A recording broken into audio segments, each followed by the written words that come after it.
Hi traders, welcome student Telugu. ఈరోజు ఎలా అనిపించింది మార్కెట్ అందరికి? ఈరోజు ఆప్షన్ సెల్లింగ్ చేసిన వాళ్ళకైతే బొమ్మ తిరిగిపోయి ఉంటుంది. ఎందుకో రీజన్ కూడా చెప్తాను. అండ్ మార్కెట్ మనం నార్మల్ ఎక్స్పైరీ అనుకున్నాం, కానీ నార్మల్ ఎక్స్పైరీ 230 వరకు నార్మల్గానే ఉంది. ఎప్పుడైతే ఈ మన ఇచ్చిన ఈ సపోర్ట్ ఉంది చూసారా, 17,650 ఈ లెవెల్ని బ్రేక్ చేసింది. బ్రేక్ చేసేసరికి ర్యాపిడ్గా వెళ్ళిపోయింది. మోస్ట్లీ నేను కూడా ఎక్స్పెక్ట్ చేయలేదు, ఇది నార్మల్ ఎక్స్పైరీ అనుకున్నాం, కానీ లాస్ట్లో 230 తర్వాత, అందుకే ఎప్పుడైనా 230 తర్వాత కొంచెం జాగ్రత్తగా ఉండాలి, ట్రేడ్స్ తీసుకోవద్దని చెప్పడానికి కారణం కూడా అదే. ఓకే, 230 తర్వాత కూడా బ్రేక్ అయింది. బ్రేక్ కూడా మనకు ఒక ప్యాటర్న్ కూడా చెప్పే బ్రేక్ అయింది. మీరు చాలా అబ్జర్వ్ చేసే ఉంటారు, నేను చాలాసార్లు కూడా చెప్పాను మన ఛానల్లో. కనిపిస్తుందా? ఇది బ్రేక్ అయింది, ర్యాపిడ్గా వెళ్ళిపోయింది. మనకి చెప్పింది, క్లియర్గా చెప్పింది. ఆ టైంలో ఆప్షన్ సెల్లర్స్ ఎవరైనా ఉంటే క్లియర్గా ఎగ్జిట్ అయిపోతారు, టెక్నికల్ తెలిసిన వాళ్ళు. కానీ మనం ఆప్షన్ సెల్లింగ్ చెయ్యం కాబట్టి సో నేను ఈ రోజైతే అవాయిడ్ చేశాను మార్కెట్. అలాగే బుల్లిష్ లాస్ట్ 230 తర్వాత బ్రేక్అవుట్ అయ్యింది, కానీ నేనైతే ఆప్షన్ బయింగ్ అసలు చేయలేదు. ఎందుకంటే కొంచెం వాలటైల్గా ఉంది కాబట్టి నేను ఇంకా రిస్క్ చేయడం ఎందుకని ఎంట్రీ తీసుకోలేదు. నిన్న మనం అనాలిసిస్ ఏమనుకున్నాం అంటే, మార్కెట్ కనుక ఫ్లాట్గా ఓపెన్ అయితే మన రేంజ్, ఎక్స్పైరీ రేంజ్ ఇది అనుకున్నాం. ఒకవేళ గ్యాప్ అప్ ఓపెన్ అయినా లేదా బ్రేక్ చేసినా అప్పుడు 17,650 సపోర్ట్ అవుతుంది, 17,800 అనేది రెసిస్టెంట్ అవుతుంది. అందుకని క్లియర్గా చెప్పాను. నేను కూడా ఎక్స్పెక్ట్ చేశాను, నార్మల్ ఎక్స్పైరీ అనుకున్నాను, కానీ లాస్ట్ మినిట్లో బ్రేక్అవుట్ ఇచ్చింది. ఈ క్యాండిల్ బ్రేక్ అయిన తర్వాత నాకు అర్థమైపోయింది, ఇది క్లోజింగ్ అయిన నెక్స్ట్ ఇది బ్రేక్ ఇచ్చినంటే నాకు కన్ఫర్మేషన్ వచ్చింది ట్రెండింగ్ అయిపోతుందని. సో ఓకే, బ్యాంక్ నిఫ్టీ కూడా సేమ్ అంతే. బ్యాంక్ నిఫ్టీ కూడా నిన్న మనం లెవెల్స్ ఇచ్చాం కదా, 38,950 నుంచి 39,500 ఈ రేంజ్లోనే ఉంటుందని అనుకున్నాం. ఓకే, కానీ ఇక్కడ ఒక మిడ్ సపోర్ట్ కూడా ఉంది. మెయిన్ సపోర్ట్ కాదు, mid support, just mid support ఉంది. సో ఇక్కడ వరకే ఉంటుంది అనుకున్నాను. ఎప్పుడైతే నిఫ్టీ బ్రేక్ ఇచ్చేగానే ఆటోమేటిక్గా బ్యాంక్ నిఫ్టీ కూడా బ్రేక్ ఇచ్చేసింది. ఓకేనా, మనకి క్లియర్ కట్గా అర్థమవుతుంది టెక్నికల్ తెలిసిన వారికి. ఈ టైంలో ఎగ్జాంపుల్ ఇదే పొజిషన్లో మనం ఉన్నాం అనుకోండి, ఈ ప్యాటర్న్ బట్టి మనకి ఎప్పుడైతే బ్రేక్అవుట్ అవుతుందో మనం ఎగ్జిట్ అయిపోతాం. ఆప్షన్ సెల్లింగ్ ఒకవేళ చేసుంటే ఆ మూమెంట్లో మనం ఎగ్జిట్ అయిపోతాం, ఎందుకంటే మనకి క్లియర్ ప్యాటర్న్ కనిపిస్తుంది కదా. ఈ టైంలో ర్యాపిడ్గా ట్రెండింగ్ అవ్వబోతుంది, ఈ టైంలో ఉండకూడదని ఎగ్జిట్ అయిపోతాం. అంటే టెక్నికల్ తెలిసిన వాళ్ళ గురించి చెప్తున్నాను. ఓకే, స్టాక్స్ కూడా ఒకసారి రివైండ్ చేసుకుందాం. మనం స్టాక్స్ ఇచ్చాం కదా, అది కూడా రివైండ్ చేసుకుందాం. ఇండియన్ మార్ట్, ఇది నేను సెల్లింగ్ ఇచ్చానండి, కావాలంటే చూడండి, నేను కార్డ్స్ లో పెడతాను. ఇది సెల్లింగ్ ఇచ్చాను, కానీ ఒక విషయం చెప్పాను, ఈ రెసిస్టెంట్ బ్రేక్ అయినా అవాయిడ్ చేయండి అని క్లియర్గా చెప్పాను. మార్కెట్ 4,150 నుంచి 4,130 ఈ రేంజ్ లోనే ఉంటుంది. ఇక్కడ సెల్లింగ్ ఆపర్చునిటీ చూడండి, అది కూడా హయ్యర్ లెవెల్స్ లో ఏదైనా సెల్లింగ్ ఆపర్చునిటీ వస్తే అక్కడ సెల్ చేయండి అని చెప్పాను. ఇది ఓపెన్ అవ్వడం మార్కెట్ మన రెసిస్టెంట్ బ్రేక్ చేసి పైకి వెళ్ళిపోయింది. సో దీన్ని మనం అవాయిడ్ చేసేస్తాం. ఓకే, నెక్స్ట్ ఐజిఎల్, దీన్ని సెల్లింగ్ ఇచ్చాను. నేను ఈరోజు ఇందులోనే ట్రేడ్ చేశానండి. నేను చెప్పాను కదా, నిఫ్టీ బ్యాంక్ నిఫ్టీలో ట్రేడ్ చేయట్లేదు, నాకు స్టాక్స్లోనే చేస్తానని. ఎక్స్పైరీ కాబట్టి మనకి బయింగ్ ఆపర్చునిటీ వస్తాయి, కానీ ట్రాప్లో చిక్కునే అవకాశం ఉంటాయి కాబట్టి నేను అవాయిడ్ చేసేమన్నాను. సో నేను మోస్ట్లీ స్టాక్స్లోనే, ఎక్స్పైరీ రోజు స్టాక్స్లోనే ట్రేడ్ చేస్తాను. ఓకే, ఇది ఒక ప్యాటర్న్, నేను చాలాసార్లు చెప్పాను. బ్రేక్అవుట్ ఇచ్చింది, నేను ఇందులో ఎంట్రీ తీసుకున్నాను, 1:1 బుక్ చేస్తాను. Okay, next stock Adani port, ఇది కూడా నేను సెల్లింగ్ ఇచ్చాను. అదాని పోర్ట్, ఇది కూడా నేను సెల్లింగ్ ఇచ్చాను, క్లియర్గా చెప్పానండి. హయ్యర్ లెవెల్స్లో ఏదైనా ప్యాటర్న్ వస్తే మాత్రం సెల్ చేస్తానని. ఓకే, ఇది మంచి సెల్లింగ్ ఆపర్చునిటీ ఇచ్చింది. ఓకే, నెక్స్ట్ హ్యాపీయెస్ట్ మైండ్స్, ఇది కూడా నేను సెల్లింగ్ ఇచ్చాను. సారీ, ఇది కూడా నేను సెల్లింగ్ ఇచ్చాను. రెసిస్టెంట్ దగ్గర హయ్యర్ లెవెల్స్ లో ఎందుకు హయ్యర్ లెవెల్స్ లో చూడమంటారంటే మంచి ఆపర్చునిటీ వస్తుంది కాబట్టి ప్యాటర్న్స్ దొరికితే మనకు కూడా విన్నింగ్ రేట్ ఎక్కువగా ఉంటుంది. సో అందుకని నేను చెప్పడం జరిగింది. Okay, next stock Bandhan bank.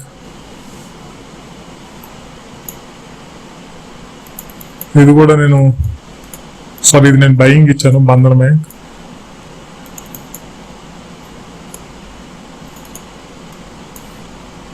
ఇది నేను బయింగ్ ఇచ్చానండి. బంధన్ బ్యాంక్ అనేది అప్ సైడ్ మూమెంట్ వచ్చింది. సపోర్ట్ అండ్ రెసిస్టెంట్ కూడా 290 నుంచి 300 ఈ రేంజ్ లో ఉంటుందని చెప్పాను. 5 minutes లో ఒకసారి చెక్ చేద్దాం మనకి ఏదైనా ఆపర్చునిటీ వచ్చిందేమో. ఎస్, ఓకే, ఇక్కడ ఒక ఆపర్చునిటీ వచ్చింది. ఏబిసి ప్యాటర్న్ లో బై చేసిన వాళ్ళకి ప్రాఫిట్ వచ్చే ఉంటుంది. ఓకే, నేనైతే ఇందులో ట్రేడ్ చేయలేదు. ఇందా నేను సెల్లింగ్ వైపు ఉన్నాను. అది కూడా ఓకే. నెక్స్ట్ రేపటి అనాలిసిస్ విషయానికి వస్తే ఓకే, ఫస్ట్ నిఫ్టీ గురించి మాట్లాడుకుందాం.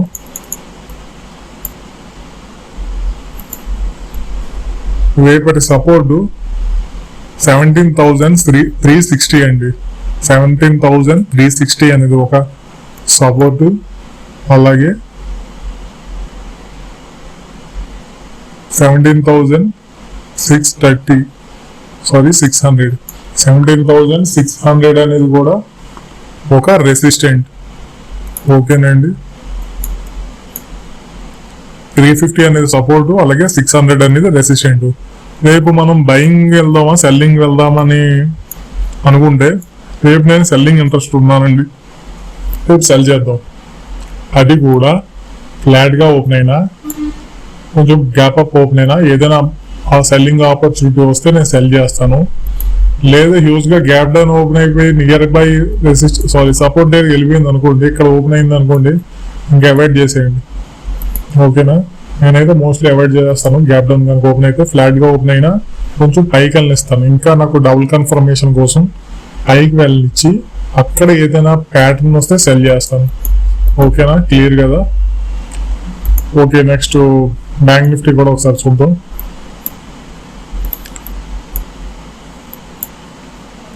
బ్యాంక్ నిఫ్టీ సపోర్ట్ విషయానికి వస్తే 38,200 అనేది ఒక సపోర్ట్. అలాగే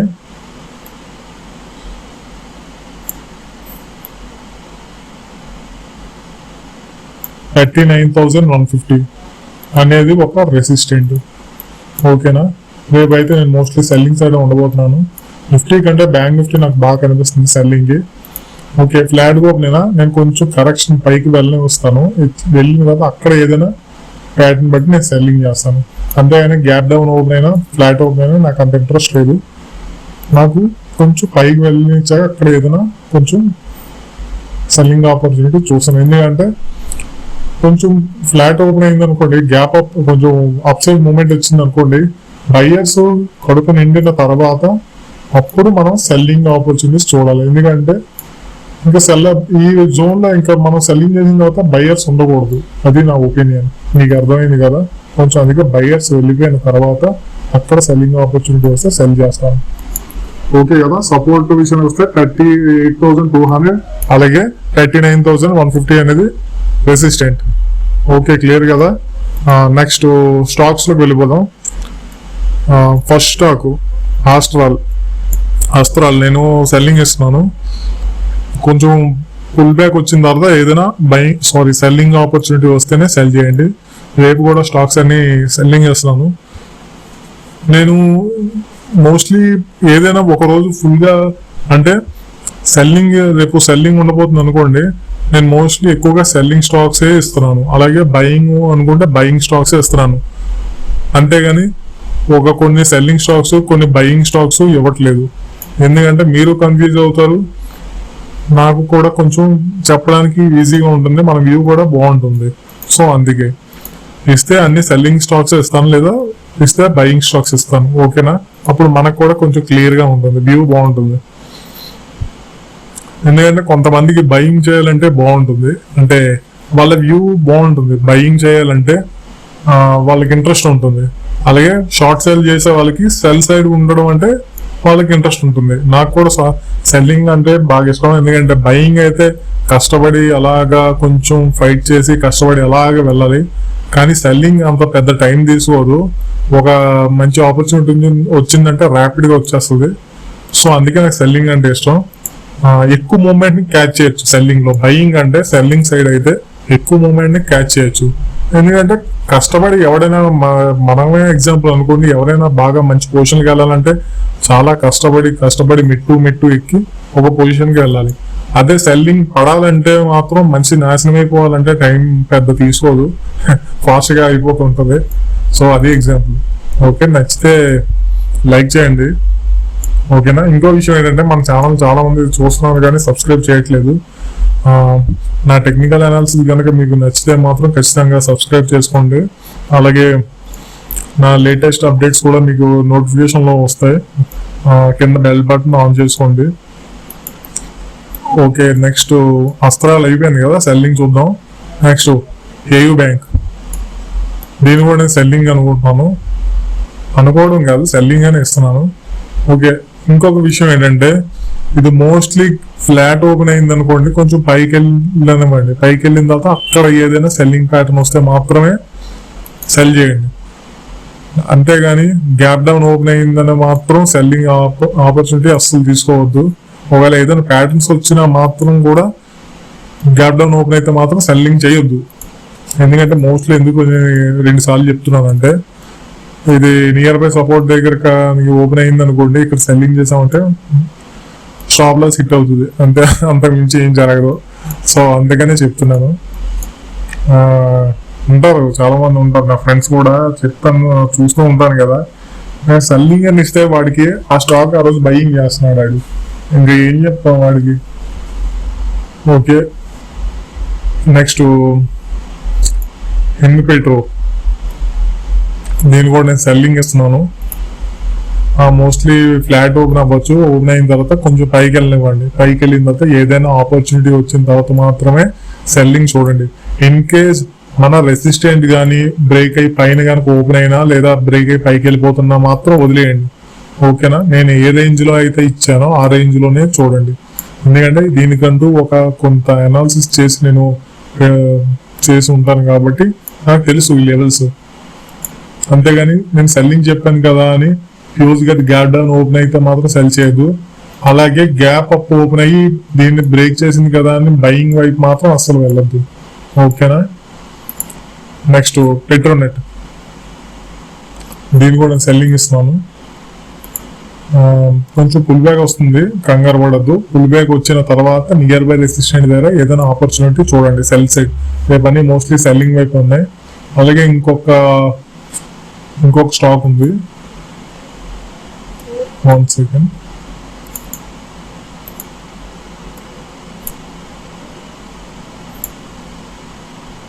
ఓకే, దీన్ని కూడా నేను సెల్లింగ్ ఇస్తాను. ఇండియా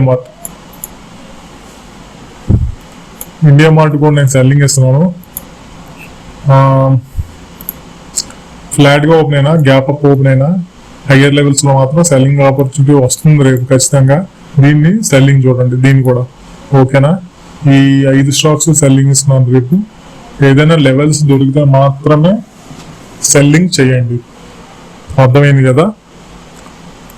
ఓకే, ఇంకొక విషయం ఏంటంటే నా ఫ్రెండ్స్ చాలా మంది అడుగుతున్నారు, బ్రో స్టాప్ లాస్ ఎలా మెయింటైన్ చేయాలో చెప్పండి అని అడుగుతున్నారు. అలాగే స్టాక్స్ కూడా ఎన్ని తీసుకోవాలో తెలియట్లేదు, మనీ మేనేజ్మెంట్ గురించి కూడా అడుగుతున్నారు.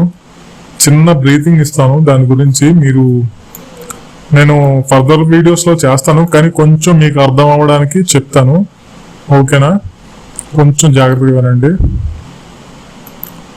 ఇప్పుడు ఏదైనా మనం తీసుకున్నాం అనుకోండి, ఏదైనా స్టాక్ తీసుకున్నాం, సంథింగ్ ఏదో బ్రేక్అవుట్ మీద మనం తీసుకోబోతున్నాం.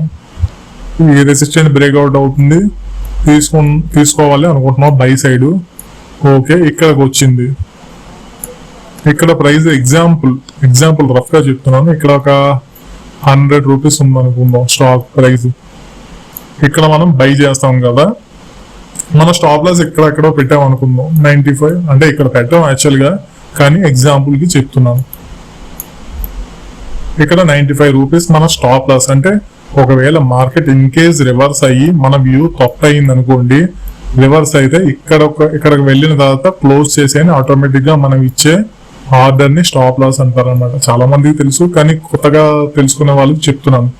ఒకవేళ గ్యాప్ డౌన్ అంటే రివర్స్ అయిపోయింది అనుకోండి, ఇలా ఇంకా పడిపోయింది అనుకోండి, ఎంత లాస్ మనం తీసుకోకుండా ముందే ఎగ్జిట్ అయిపోవాలని ఇక్కడ మనం ముందుగా మన బ్రోకర్ కి, మనం బ్రోకరేజ్ కంపెనీస్ ఉంటాయి కదా, వాటికి మనం ఇచ్చే ముందుగా ఆర్డర్ ని స్టాప్ లాస్ ఆర్డర్ అంటారు. ఓకే, అర్థమైంది కదా. ఇక్కడ ఇది మన ఎంట్రీ అనుకుందాం. ఇక్కడ 100 రూపీస్ ఉంది అనుకుందాం, ఇది 95 అనుకుందాం. ఓకేనా, మా హ్యాండ్ రైటింగ్ అంత బాగోదు, కొంచెం అడ్జస్ట్ అవ్వండి. ఇది 95 దగ్గర మన స్టాప్ లాస్ ఉంది అనుకుందాం. ఓకేనా, ఇప్పుడు మన స్టాప్ లాస్ ఎంత? 5 రూపీస్. అర్థమైంది కదా, అంటే 100 మైనస్ 5 95 5 కదా మన స్టాప్ లాస్ 5 రూపీస్. ఓకే, ఇది గుర్తుంచుకోండి. ఇప్పుడు మనీ మేనేజ్మెంట్ అంటే ఏంటంటే 5 రూపీస్ మన స్టాప్ లాస్. ఓకే కదా, ఇప్పుడు మనీ మేనేజ్మెంట్ అంటే ఏంటంటే మనం ఎన్ని స్టాక్స్ తీసుకోవాలి, మనం ఎంత రిస్క్ తీసుకోవాలి అనేదాన్ని మనీ మేనేజ్మెంట్ అంటారండి. ఓకే, మీకు ఎగ్జాంపుల్ చెప్తా చూడు. అంటే ఇప్పుడు మన 5 రూపీస్ కదా మన స్టాప్ లాస్, మనం రోజుకి ఒక 500 రూపీస్ మాత్రమే పోగొట్టుకోవడానికి రెడీగా ఉన్నాం అనుకుందాం. కానీ పెట్టుకోవాలి స్టాప్ లాస్ ఇంత అయితేనే నేను భరించగలను ఒక రోజుకి, నా క్యాపిటల్లో 500 రూపీస్, లేదా అంటే ఎగ్జాంపుల్ చెప్తున్నా 500 లేదా 1000 లేదా 2000 లేదా 3000, అలా మన క్యాపిటల్ మన కెపాసిటీ బట్టి మన స్టాప్ లాస్, అంటే నేను ఈ రోజుకి ఎంత స్టాప్ లాస్ అయితే మాత్రమే నేను భరించగలను, ఎంత అమౌంట్ అయితే మాత్రం నేను కోల్పోవడానికి రెడీగా ఉన్నాను, ఇంతకు మించి నేను కోల్పోవడానికి రెడీగా లేను అనుకొని మనం పెట్టుకుంటాం కదా. అప్పుడు మనం ఏం చేయాలంటే మనం ఎంట్రీ తీసుకుంటాం కదా, ఎంట్రీ తీసుకునే ముందు మన స్టాప్ లాస్ మనం చెప్పాను కదా, క్యాలిక్యులేట్ చేసాం కదా, 5 రూపీస్ వచ్చింది మన స్టాప్ లాస్. ఇప్పుడు మనం పోగొట్టుకోవడానికి రెడీగా ఉన్నాం కదా, మన కెపాసిటీ 500 రూపీస్ డివైడెడ్ బై 5 ఇచ్చారనుకోండి, అప్పుడు మనం ఎన్ని క్వాంటిటీ తీసుకోవాలో వచ్చేస్తుంది. అర్థమైంది కదా, ఇన్ని షేర్లు మాత్రమే తీసుకోవాలి మనం, ఎంత పడితే అంత బై చేయకూడదు. అర్థమైంది కదా మీకు లాజిక్. సపోజ్ ఎగ్జాంపుల్ ఒక ఎంట్రీ ఉందండి, ఇక్కడ ఒక ఎంట్రీ తీసుకోబోతున్నాం, ఇక్కడ 100 రూపీస్ ఉంది, ఇది 95 ఉంది. మన స్టాప్ లాస్ ఒకవేళ ఇక్కడ ఎంట్రీ తీసుకున్నాక మళ్ళీ పైకి వెళ్ళకుండా కిందకి వెళ్ళింది అనుకోండి, ఇక్కడ క్లోజ్ చేసి అని మన స్టాప్ లాస్ ఆర్డర్ పెట్టుకుంటాం. ఓకే కదా, క్లియర్ కదా. ఈ స్టాప్ లాస్ ఇక్కడ డిఫరెన్స్ ఎంత ఉంది? 5 రూపీస్ ఉంది. 5 రూపీస్ డిఫరెన్స్ ఉంది కదా. ఇప్పుడు మనం మార్నింగ్ అనుకుంటాం కదా, నేను ఎంత రిస్క్ అయితేనే నేను ట్రేడ్ తీసుకోగలను, నా ఇంతకంటే ఎక్కువ నష్టపోలేను అని అనుకుంటాం కదా. అంటే ఎగ్జాంపుల్ 500 అన్నాను, ఒక్కొక్కరికి ఒక్కొక్క రిస్క్ మేనేజ్మెంట్ ఉంటుంది. ఒక్కొక్కరికి 1000 ఉండొచ్చు, ఒక్కొక్కరికి 500 ఉండొచ్చు, ఇంకొకరికి 100 రూపీస్ ఉండొచ్చు. అంటే బిగినర్స్ చెప్తున్నాను, అది ఉంటుంది కదా రిస్క్ మేనేజ్మెంట్, దాన్ని ఇందులో డివైడ్ చేయాలి. ఓకే కదా. సపోజ్ ఎగ్జాంపుల్ కి నా రిస్క్ అయితే రోజుకి 1000 రూపీస్ పెట్టుకుంటాను, 1000 రూపీస్ పెట్టుకుంటాను కదా. ఇప్పుడు స్టాప్ లాస్ ఎంత ఉంది? నా రిస్క్ 1000 రూపీస్ డివైడెడ్ బై మన స్టాప్ లాస్ ఎంత ఉంది? ఇక్కడ 5 రూపీస్ ఉంది కదా. అంటే 5 రూపీస్ 100 మైనస్ 95, 5 రూపీస్ అంటే రివర్స్ అయ్యే పాయింట్స్ 5 రూపీస్ ఉన్నాయి కాబట్టి divided by 5 is equal to ఎంత క్వాంటిటీ మాత్రమే నేను తీసుకోవాలి. Sorry, 1000 rupees. 1000 rupees divided by 5 కదా స్టాప్ లాస్. Okay, 200 quantity. ఎంత క్వాంటిటీ షేర్లు మాత్రమే నేను తీసుకోవాలి. అర్థమైంది కదా. అప్పుడు నేను కోల్పోయే అమౌంట్ ఎంత? 1000 రూపీస్ మాత్రమే. మార్కెట్ నా దగ్గర నుంచి అంతకు మించి ఎక్కువ తీసుకోలేదు. మీకు అర్థమైంది కదా. ఒకవేళ హ్యూజ్ గా పడినా సరే ప్రాబ్లం లేదు, ఎందుకంటే మన స్టాప్ లాస్ ఆల్రెడీ ఇక్కడ పెట్టుకొని ఉన్నాం కదా. మన స్టాప్ లాస్ ఆల్రెడీ ఇక్కడ ఎంట్రీ ఉందనుకోండి, ఇక్కడ ఎంట్రీ పెట్టాం, ఇక్కడ మనం స్టాప్ లాస్ పెట్టుకున్నాం కదా. మార్కెట్ ఒకవేళ పైకి వెళ్ళకుండా ఇక్కడ ఎంట్రీ తీసేసుకున్నాం అనుకోండి, ఎగ్జాంపుల్ పైకి వెళ్ళకుండా ఇలా రివర్స్ కొట్టింది అనుకోండి, కొడితే ఇక్కడ మన స్టాప్ లాస్ ఉంది కదా, ఇంతకు మించి నేను రిస్క్ చెయ్యదలుచుకోలేదు, ఇక్కడికి వచ్చాక ఆటోమేటిక్ గా క్లోజ్ ఇచ్చేదాన్ని స్టాప్ లాస్ ఆర్డర్ అనమాట. ఇక్కడ నుంచి మన ఆర్డర్ ఎగ్జిట్ అయిపోతుంది. ఎగ్జిట్ అయిపోయి ఇంకా పడినా సరే ఆల్రెడీ మన ఎగ్జిట్ ఇక్కడ అయిపోతుంది అనమాట. అర్థమైంది కదా. ఇప్పుడు ఈ మధ్యలో 5 పాయింట్స్ ఉన్నాయనుకోండి, 5 పాయింట్స్ డివైడెడ్ బై, అంటే మన రిస్క్ ఉంది కదా, మన రిస్క్ డివైడెడ్ బై, నా రిస్క్ ఎగ్జాంపుల్ 1000 రూపీస్ చెప్పాను కదా, divided by 5 is equal to 200. Quantity 200 షేర్లు మాత్రమే నేను బై చేయాలి ఇక్కడ. అర్థమైంది కదా. ఇక్కడ నేను ఎంత బై చేయాలి, 200 షేర్. ఒక షేర్ ప్రైస్ ఇక్కడ 100 రూపీస్ ఉంది కదా, ఇప్పుడు 200 రూపీస్, 200 క్వాంటిటీ మాత్రమే నేను ఇక్కడ బై చేయాలి. అర్థమైంది కదా. బై చేస్తే అప్పుడు నాకు టార్గెట్ వస్తే 1:1, నేను 1000 కోల్పోవడానికి రెడీగా ఉన్నాను ఇక్కడ. ఇప్పుడు నేను పెట్టుకునే టార్గెట్ ఎంత ఉంటుంది, మినిమం 1:1 ఉంటుంది, లేదా 1:2 ఉంటుంది. ఓకే కదా. 1:1 కానీ లేదా 1:2 ఉంటుంది. నేను ట్రైలింగ్ చేస్తాను, మాక్సిమం ట్రైలింగ్ చేస్తాను. ఇక్కడ స్టాప్ లాస్ ఉందనుకుందాం, ఎగ్జాంపుల్ ఇది 0 అనుకుందాం. ఎగ్జాంపుల్ ఇక్కడ స్టాప్ లాస్ ఉంది కదా. ఓకే, మీకు అర్థమయ్యేలా చెప్తాను చూడండి. ఇది నా స్టాప్ లాస్, ఇది నా ఎంట్రీ, ఇది నా టార్గెట్. ఓకే కదా. ఇక్కడ నా ఎంట్రీ వచ్చింది, మార్కెట్ ఎలా వెళ్ళింది, ఇక్కడికి వచ్చినంటే నా ఎంట్రీ తీసుకున్నాను, స్టాప్ లాస్ ఇది పెట్టుకున్నాను.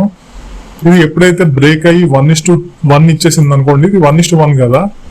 1:1 వచ్చేసిన తర్వాత 1:1 వచ్చిన తర్వాత 1:2కు వెళ్ళడానికి రెడీగా ఉంటుంది కదా. అప్పుడు నా స్టాప్ లాస్ ఇది కాదు, దీన్ని తీసుకొచ్చి ఇక్కడ పెడతాను. అర్థమైంది కదా. అప్పుడు ఒకవేళ మార్కెట్ ఇక్కడ నుంచి రివర్స్ అయినా ఇక్కడ నేను ఎంట్రీ తీసుకున్నాను, ఇక్కడే నా ఎగ్జిట్ అయిపోతాను. So no loss no profit. అర్థమైంది కదా. ట్రైలింగ్ వల్ల యూజ్ ఇదే, మెయిన్ యూజ్ ఏంటంటే మన ప్రాఫిట్ ని ట్రైల్ చేసుకుంటూ పెంచుకుంటూ వెళ్తాం. ఒకవేళ రివర్స్ అయినా సరే మనం లాస్ లో బుక్ అవ్వం కదా, అది విషయం అన్నమాట. అప్పుడు ఒకవేళ ఎగ్జాంపుల్ 1:2 వెళ్ళిపోయింది అనుకోండి, 1:2 ఇక్కడ ఉంటుంది కదా మన టార్గెట్. అప్పుడు మన ట్రైలింగ్ ఇక్కడ ఉంది కదా, మన స్టాప్ లాస్, దీన్ని తీసుకొచ్చి ఇక్కడ పెడతాం. ఓకేనా. మీకు ఇది క్లియర్ గా అర్థం అయ్యి ఉండదు, సారీ ఏమనుకోవద్దు. చూడండి, మళ్ళీ ఒక్కసారి చెప్తున్నాను, జాగ్రత్తగా వినడానికి ట్రై చేయండి. ఇది మన స్టాప్ లాస్ అండి, ఇది మన ఎంట్రీ, ఇది మన టార్గెట్ అనుకుందాం. ఇక్కడ ఎంట్రీ తీసుకున్నాం కదా, నా స్టాప్ లాస్ ఇక్కడ ఉంది కదా. ఇది 1:1 టార్గెట్ కంప్లీట్ అయిపోయి టార్గెట్ 2 కోసం వెళ్తుంది కదా. అప్పుడు మన స్టాప్ లాస్ తెచ్చి ఇక్కడ పెట్టుకోవాలి, మన ఎంట్రీ దగ్గర పెట్టాలి. అప్పుడు ఇది మళ్ళీ కొంచెం పైకి వెళ్ళి 1:2 ఇక్కడ ఉంది కదా, 1:2ని అచీవ్ అయిపోయింది అనుకోండి. అప్పుడు మళ్ళీ మన 1:1 నుంచి 1:3కి వెళ్ళడానికి రెడీ ఉంటుంది కదా. అప్పుడు మన స్టాప్ లాస్ తెచ్చి మళ్ళీ ఇక్కడ పెట్టాలి. ఓకేనా. మళ్ళీ అలా దీన్నే ట్రైలింగ్ అంటారు అనమాట. ఇలా ట్రైల్ చేసుకుంటూ వెళ్తే ఒకవేళ పొరపాటున మార్కెట్ ఎలా రివర్స్ అయిపోయినా సరే మనం ఇక్కడ ప్రాఫిట్ తోనే క్లోజ్ అవుతాం డే ఎండింగ్ కి. ఒకవేళ ఎలా రివర్స్ వచ్చింది అనుకోండి, మన స్టాప్ లాస్ తెచ్చి ఇక్కడ ఆర్డర్ తెచ్చి ఇక్కడ పెట్టుకుంటాం. సపోజ్ ఇది ఇక్కడ 95 ఉంది కదా, ఇది 100 కదా, ఎగ్జాంపుల్ ఇది 100, ఇది 95 కదా. దీన్ని తెచ్చి 105 దగ్గర పెట్టుకుంటాం, మన టార్గెట్ 105 అవుతుంది. అప్పుడు దీన్ని తెచ్చి ఇక్కడ పెట్టుకుంటాం. ఈ స్టాప్ లాస్ 100 దగ్గర ఉన్నది 105, మళ్ళీ 105 నుంచి 110 అలా ట్రైలింగ్ చేసుకుని వెళ్తారు. దీన్నే ట్రైలింగ్ అంటారు. దీన్ని మీకు చార్ట్ వైజ్ గా చార్ట్స్ లో క్లియర్ గా అర్థమవుతుంది. అలా చెప్తే నేను జస్ట్ బ్రీతింగ్ లో చెప్పాను నేను ఇది. ఓకే, నేను చేస్తానులేండి. నేను దీని గురించి చార్ట్ లో డైరెక్ట్ ఏదైనా నిఫ్టీ బ్యాంక్ నిఫ్టీ చార్ట్ లోనే ట్రైలింగ్ ఎలా చేయొచ్చు, ఎలా పెట్టొచ్చు, ఎంట్రీస్ ఎలా తీసుకోవాలి, ఇవన్నీ క్లియర్ గా ఒక వీడియో పెడతాను సండే టైంలో ఇప్పుడు చూసుకొని. ఓకేనా. Thank you. మీకు అర్థమైంది కదా. రేపు అనాలిసిస్ గురించి మోస్ట్లీ సెల్లింగ్ ఉండబోతున్నాం. అన్ని స్టాక్స్ అన్ని కూడా రేపు సెల్లింగ్ ఉండబోతున్నాయి. బట్ మన లెవెల్స్ లో మాత్రమే దొరుకుతానే చూడండి. నేను కూడా చూస్తున్నాను. మన లెవెల్స్ లో మాత్రమే దొరికితేనే తీసుకుంటాను, లేదో అదర్ సైడ్ బ్రేక్అవుట్ అయినా ఎగ్జిట్ ఎంట్రీ తీసుకోను, క్లోజ్ చేసేస్తాను. ఓకేనా, అవాయిడ్ చేస్తాను ఆ రోజుకి. ఓకే కదా, ఏదైనా డౌట్స్ ఉంటే కామెంట్ సెక్షన్ పెట్టండి. Thank you, bye.